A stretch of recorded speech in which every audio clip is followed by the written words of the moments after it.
Ini ada satu video ya, ada orang kirim ke saya lalu bertanya bagaimana hukumnya. Saya gambarkan dulu. Jadi tasawur dulu ya untuk kita bicara hukum. Di sini adalah Bapak Presiden ya, ketujuh kita, Bapak Jokowi.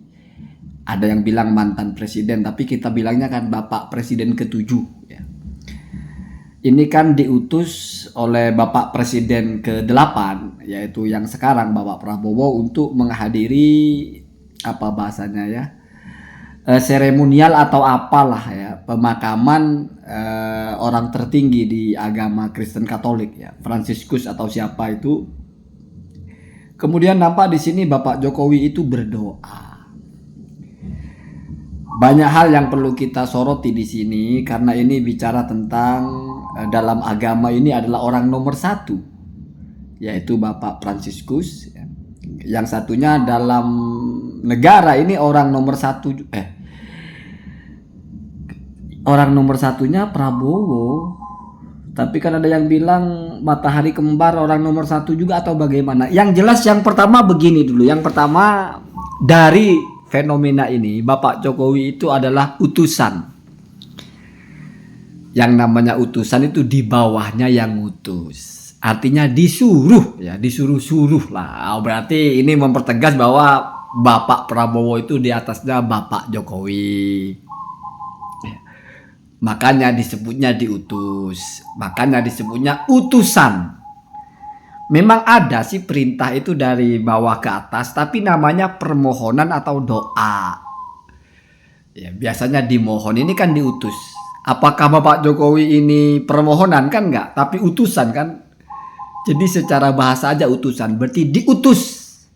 Ya sama dengan Allah mengutus Nabi Muhammad. Berarti kan Nabi Muhammad SAW itu setinggi apapun derajatnya ya tetap di bawahnya Allah. Karena Allah yang mengutus, Nabi Muhammad yang diutus. Maka disebut Al-Mursalun, orang-orang yang diutus. Jadi Jokowi ini adalah di bawahnya. Nah kemudian masuk kepada apa hukumnya dari apa yang dilakukan oleh Pak Jokowi. Kita bicara spesifik apa yang dilakukan oleh Pak Jokowi. Atau kita mulai dari spesifik bicara hukum mendoakan non-muslim. Dalam kitab fikihnya Imam Nawawi itu pernah menuliskan, wa ammas sholatu alal kafiri wa du'a'u lahu bil maufirati faharamun binassil qur'ani wal ijma'. Jadi ini sudah meliput orang kafir baik hidup maupun mati ya. Kalau kita bicara yang as-sholatu ala berarti yang sudah meninggal ya. Jadi kalau ada orang kafir meninggal maka haram disolati berdasarkan nas Al-Quran dan juga berdasarkan ijma'. Kemudian kalau waddu'a'u lahu bil maghfirah, mendoakan ampunan, ini juga sama, haram bil ijma'. Ini untuk yang mati ataupun untuk yang sedang hidup. Maka apa doa yang boleh? Ya salah satunya sihatil badan. Boleh kita mendoakan semoga badannya sehat. Oh berarti itu untuk yang masih hidup. Atau kelancaran rezeki lah gampangnya, dikias lah. Atau kelancaran urusan atau keselamatan dari musibah-musibah. Boleh, mendoakan itu boleh. Tetapi itu untuk yang masih hidup. Kalau sudah meninggal kan tidak mungkin Pak didoakan semoga sehat badannya atau semoga panjang umur lah. Gimana mau didoakan panjang umur sudah habis umurnya. Maka yang mungkin didoakan kalau berkaitan dengan yang meninggal itu ya setidaknya semoga pemakamannya lancar, itu saja. Atau mungkin berkaitan dengan keluarganya, semoga keluarga yang ditinggalkan itu mendapatkan kesabaran. Ya ditambahi semoga keluarganya mendapatkan hidayah. Tapi jangan nyaring-nyaring kalau berdoa begitu ya. Nanti kamu ditimpukin ya. Nah lalu bagaimana dengan Pak Jokowi ini? Kita harus ingat bahwa hukum mendoakan kepada non-muslim itu spesifik. Artinya muqayyad. Tidak ujuk-ujuk mendoakan tidak boleh, enggak begitu. Tapi ada materi doa yang tidak boleh. Nah Pak Jokowi mendoakan apa? Itu pertanyaannya.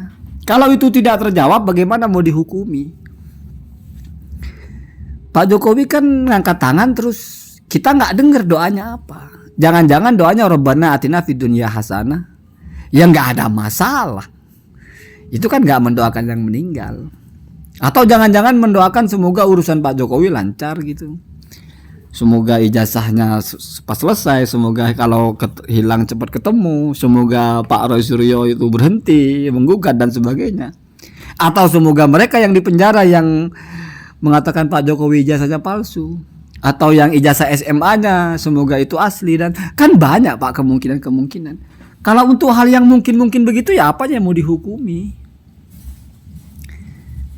Ini kan sudah pengetahuan dasar kalau orang non-muslim meninggal tidak boleh didoakan ampunan, tidak boleh disolati. Yang masih hidup juga tidak boleh didoakan ampunan. Yang boleh didoakan mendapatkan hidayah. Atau hal-hal yang sifatnya keduniawian, semoga sehat dan sebagainya. Nah kalau sudah meninggal kan tidak ada yang sifatnya duniawi. Ya, atau mungkin dipaksa semoga jenazahnya nggak dimakan harimau. Misalnya yang namanya berdoa kan. Semoga pemakamannya tidak hujan atau apalah, gampangnya kan begitu. Semoga lancar pemakamannya saja, tapi jangan mendoakan semoga diampuni dosanya. Nanti misal ada yang bertanya, kita kan nggak tahu meninggalnya orang itu membawa iman apa tidak. Siapa yang tahu? Siapa tahu 1 detik 2 detik sebelum wafat bersyahadat, kan kita nggak tahu. Nah menarik itu. Memang iya Pak, kita tidak tahu.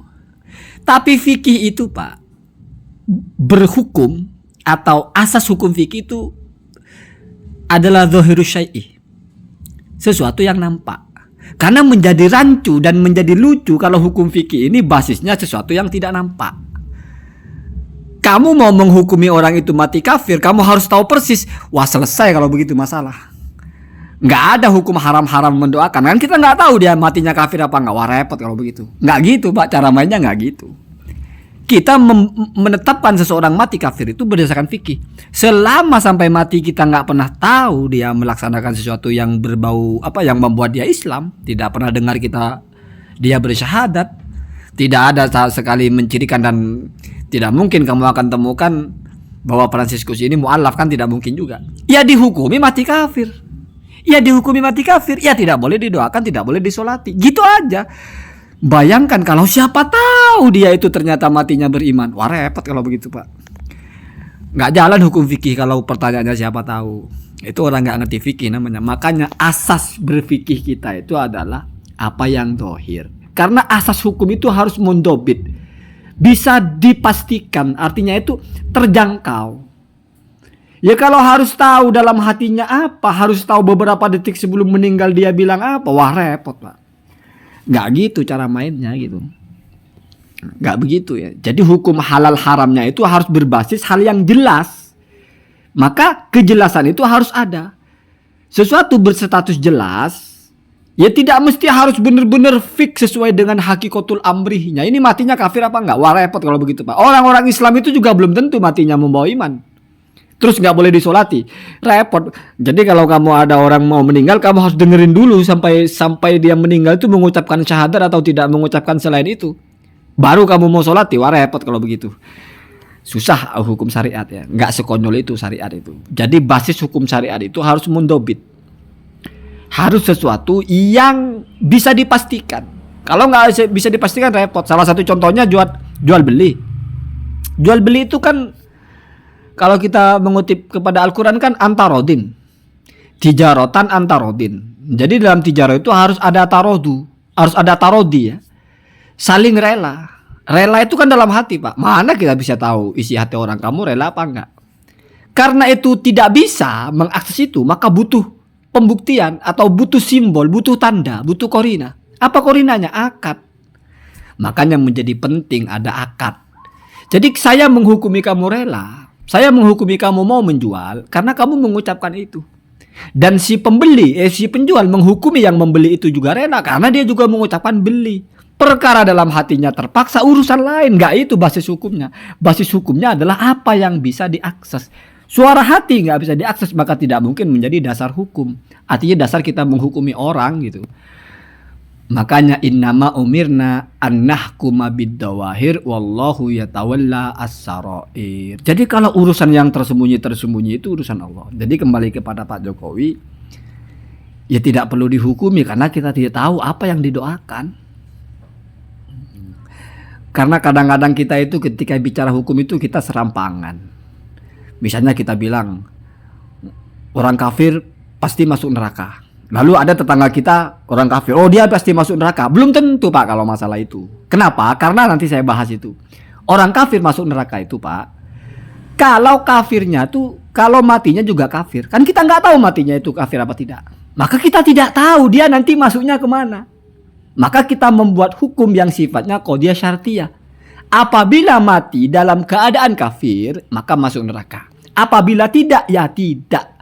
Jadi status orang masuk neraka atau tidak bukan ketika masih hidup, tapi bagaimana ujungnya. Kita orang Islam juga belum tentu mati membawa iman. Orang kafir belum tentu mati tidak membawa iman. Sementara status masuk surga masuk neraka, ini yang kholidina ya, itu adalah matinya membawa iman apa tidak.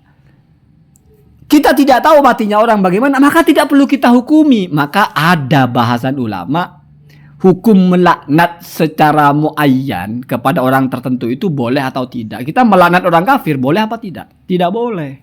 Kecuali orang kafirnya itu sudah mansus dalam Al-Quran.